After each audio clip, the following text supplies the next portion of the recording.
إنا جعلنا ما على الأرض زينة لها لنبلوهم أيهم أحسن عملا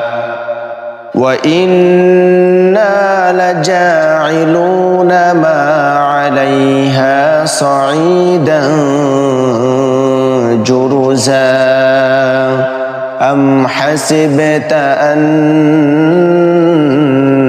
أصحاب الكهف والرقيم كانوا من آياتنا عجبا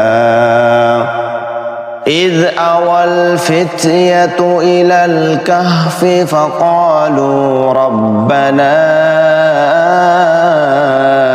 آتنا من لدنك رحمة وهيئ لنا من أمرنا رشدا فضرب